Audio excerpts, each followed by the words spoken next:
জাতীয় পার্টি এখন তো ইতিহাসের অংশ হয়ে গেছে না, এখন তো আর গুগলে নাই। কেন নাই? তারা তাদের দায়িত্ব পালনে ব্যর্থ হয়েছিলেন, এই জন্য আজকে নাই। এখন তারা শুধু মানে সিদ্ধান্ত তো আমি একা বলতে পারবো না। উনি আসতেছেন, একটা ইলেকশন গিয়েছে, ইলেকশনের একটা ফলাফল সামনে এসেছে, ওনাকে আসতে চেয়েছেন, আমি ওয়েলকাম করেছি। এটা রাজনৈতিক শিষ্টাচার বা সৌজন্যের ব্যাপার। দেশটা তো সংসদ থেকেই পরিচালিত হবে ইনশাআল্লাহ। তো সংসদে একটা দল সরকারি দল হিসাবে বসবে, একটা দল বিরোধী দল হিসাবে থাকবে। সমাজে এক চাকায় কোনো গাড়ি চলে না, মিনিমাম 2 চাকা লাগে। তো সরকারি দল যদি ইতিবাচকভাবে তারা কার্যক্রম করেন, আমাদের সহযোগিতা তারা পাবেন ইনশাআল্লাহ।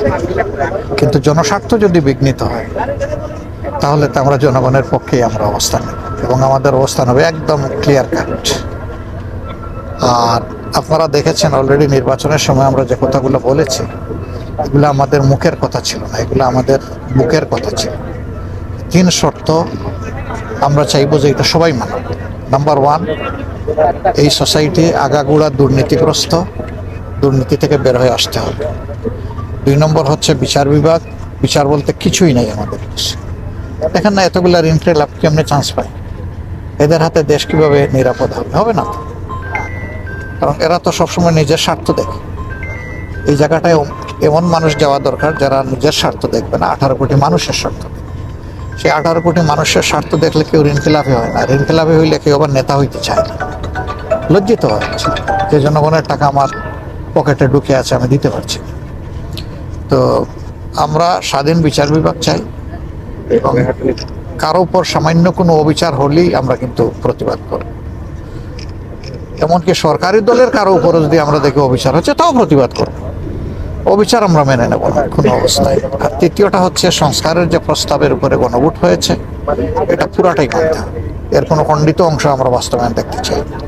কিন্তু তারেক সাহেব আমার সাথে কি আলাপ করবেন, এটা তো উনার মনের ব্যাপার, আমি তো উনার মনের ব্যাপার বলতে পারবো না।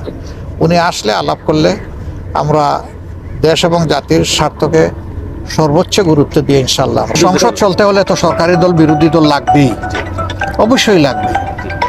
সরকারি দল বিরোধী দল হাতে হাত ধরে চলবে যদি সঠিক পথে দেশ চলে, কিন্তু বেঠিক পথে চললে তো ওই চাকা ওখানে চালাবো না আমরা। আপনারা যদি বিরোধী দলে থাকেন, তাহলে জাতীয় পার্টির মতো আমরা দুর্বল বিরোধী দল দেখবো নাকি একটা strong? জাতীয় পার্টি এখন তো ইতিহাসের অংশ হয়ে গেছে না, এখন তো আর গুগলে নাই। কেন নাই? তারা তাদের দায়িত্ব পালনে ব্যর্থ হয়েছিলেন, এই জন্য আজকে নাই। এখন তারা শুধু মানে বুটের জগৎ থেকে যান নাই, জনগণের মন থেকে উঠে গেছেন।